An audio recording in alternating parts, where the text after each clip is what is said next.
Merci de suivre leur thème, mesdames, messieurs, bonjour et bienvenue aux informations. Nuit de la magie dédiée à la paix, c'est une initiative de l'Organisation pour la culture, l'éducation et l'avenir des nations, Océan en abrégé. Cette soirée présidée par le directeur national de la police a comblé les attentes avec le talent démontré à travers de nombreuses prestations du grand magicien Ander Timiti. Mamour Sidibé nous amène à la découverte de la nuit de la magie. Il y avait matière à contempler au cours de cette soirée dédiée à la paix.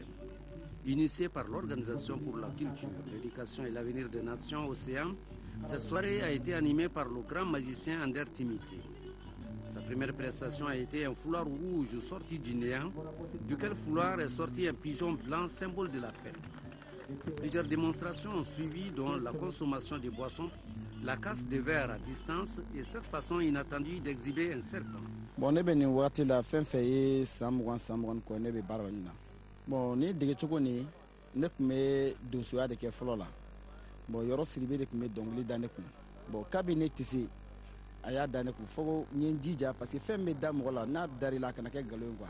Donc ne ye n jija ka ɲɛɲini dɔɔni ka ɲɛɲini dɔɔni cɛkɔrɔbaw fɛ u ye dɔɔni ninnu di ne ma dɔɔni n y'a sɔrɔ o cogo la tan.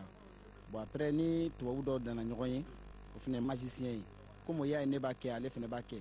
Donc, la soirée de la paix vient en prélude au festival d'Amsterdam aux Pays-Bas. Ander Timiti, qui représentera le Mali à ce festival, est un habitué des grandes scènes. Nous nous sommes dit pourquoi pas ne pas organiser cette cérémonie de magie, de se profiter et en fait de lancer un appel, d'inviter les Maliens à la paix, à l'unité, à la stabilité nationale. Les recettes et les bénéfices réalisés seront en fait destinés pour les populations du Nord. Ander Timiti a déjà récolté une médaille en or au festival de Gambie et plusieurs trophées dans d'autres rencontres.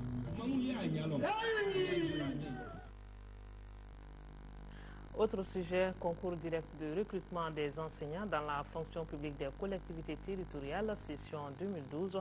Les épreuves se sont déroulées hier et sur les 8208 candidats, 534 seront recrutés, un chiffre en deçà des années précédentes. Ces nouveaux enseignants seront déployés au niveau de l'enseignement secondaire général, technique et professionnel et au niveau de l'enseignement normal, fondamental et de l'éducation préscolaire.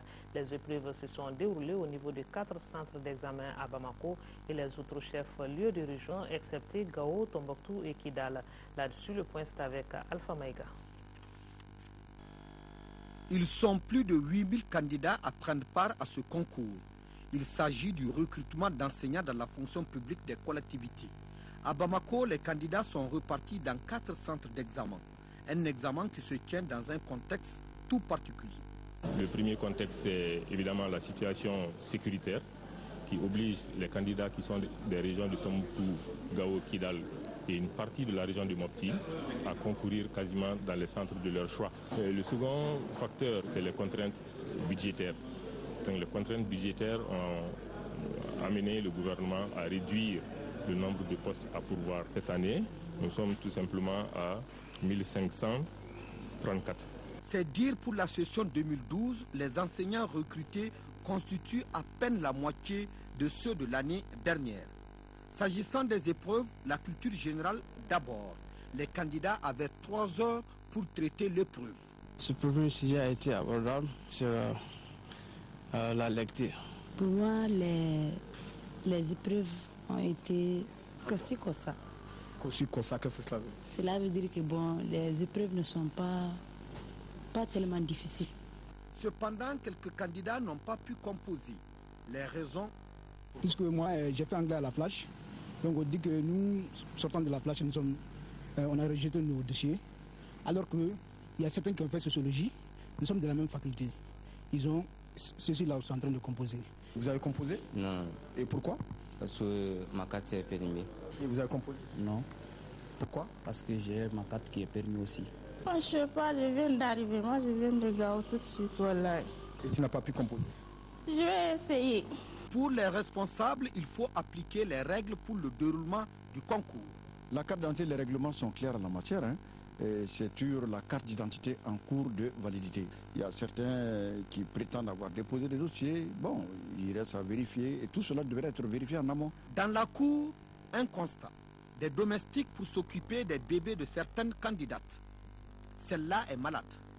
un élément de la sécurité vient à son secours. Qu'à cela ne tienne, tout se passe normalement.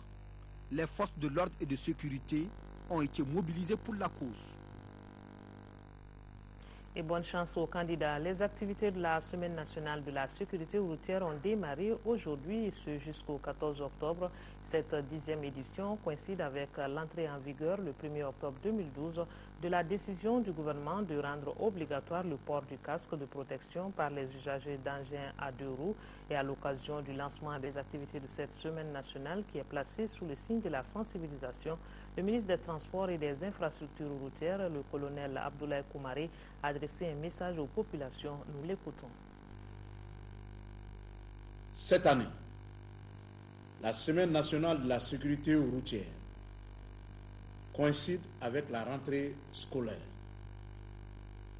période de grande mobilité sur les routes.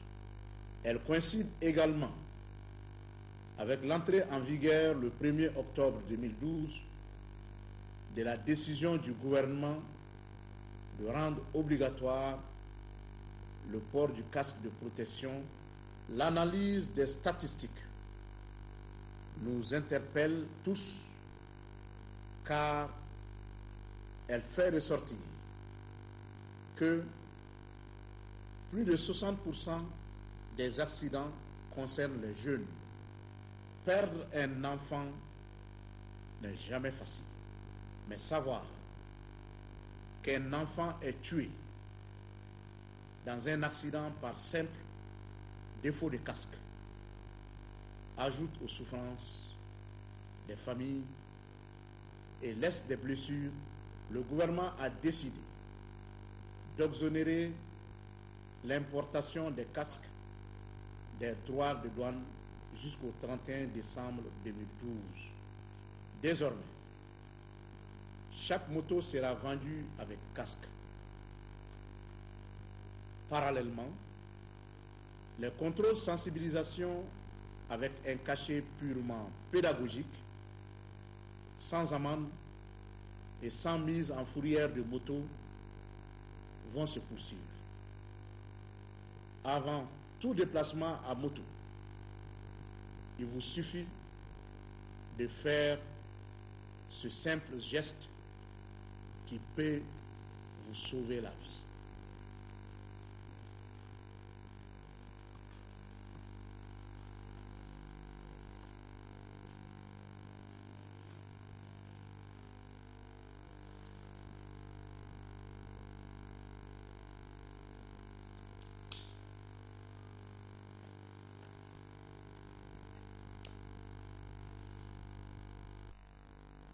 Voilà un geste simple mais très protecteur. Les propos du ministre ont été recueillis par Garibo Pérou.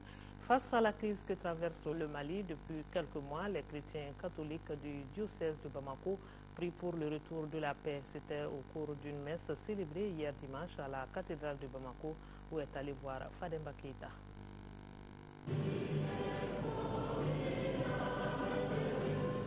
À l'unisson, les fidèles chrétiens catholiques élèvent la voix vers Dieu, le miséricordieux, pour le retour définitif de la paix au Mali.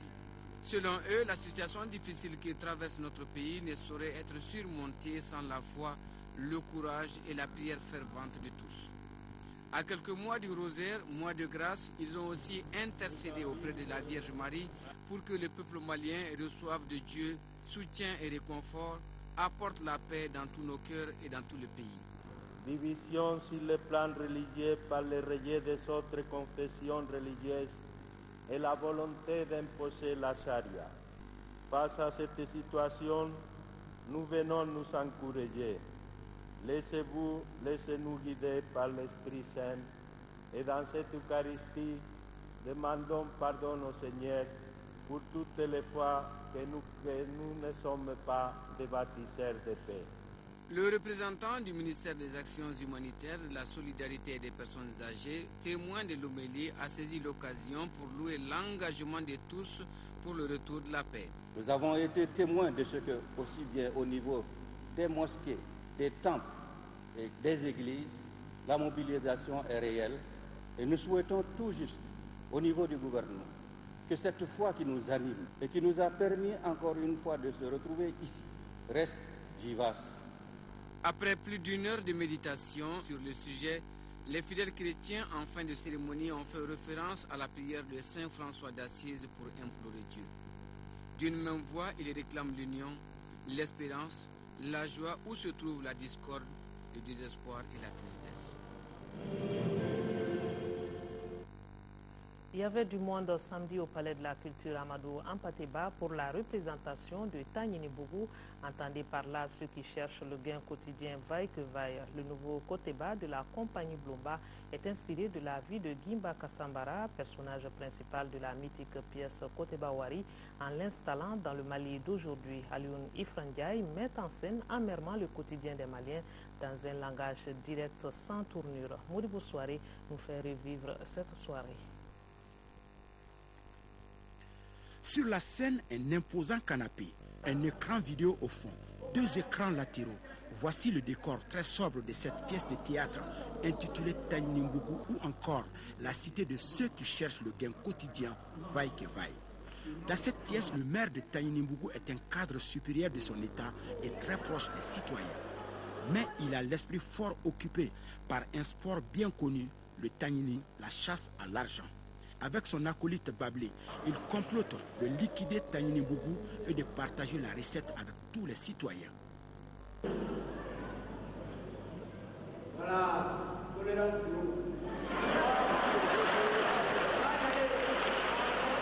En tant que présidente de l'association des femmes veuves de Tanyini Bougou, et c'est pas facile parce que de nos jours, on est prêt à tout pour avoir de l'argent. Je suis très content dans ce rôle parce que ça contribue au développement du pays et ça nous aide à sortir de la crise dans laquelle nous sommes.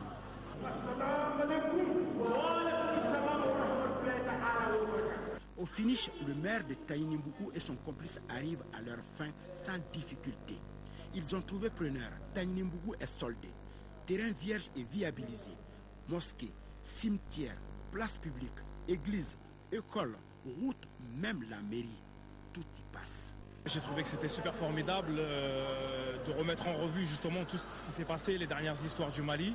Et je trouvais qu'il a eu un courage à la fois politique, à la fois humain, pour faire cette pièce. J'ai trouvé une pièce de théâtre courageuse. Je suis fière d'être malienne, je suis fière du travail qui a été fait.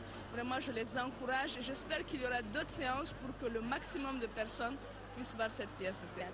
Ces nouveaux spectacles style Koteba retracent donc notre vie au quotidien, l'environnement dans lequel nous vivons. En somme, la pièce nous invite à une réflexion sur la vie citoyenne dans un contexte particulier. Vous savez, la satire a joué un grand rôle dans la construction des démocraties. On vient de nous présenter en face de nous un miroir de notre société à travers les différentes séquences de notre histoire. C'est quelque chose de très important. Je pense que cette pièce mérite d'être reprogrammée de manière à ce que l'ensemble des Maliens puissent la voir et en tirer les leçons nécessaires. Elle appelle à l'unité et c'est une bonne chose. Alioune Ifrandiaï nous a donné une belle leçon. Et c'est fini sur une note d'espoir avec l'hymne national. Nous sommes tous résolus de mourir. Tanyinimbougou, à l'instar des autres Koteba, est un mécanisme social en forme de satire collective traditionnelle jouée sur le mode burlesque dans les villages de l'ère Mandingue. L'œuvre est le résultat de 3 mois de résidence artistique de comédiens maliens avec une mise en scène de Alioune Ifrandiaï. Un tour au marché maintenant pour en savoir davantage sur le prix du haricot qui connaît une flambée, et cela depuis un certain temps. Il variait entre 700, 900 et 1000 francs CFA le kilo, soit plus du double. Une situation qui décourage même les plus fervents amateurs de la précieuse denrée alimentaire. Alors, quelles sont les véritables raisons d'une telle surenchère? Le prix du haricot sur le marché, c'est un reportage de Modibo Mariko. Le haricot, encore appelé niébé ou chou en langue nationale bamana.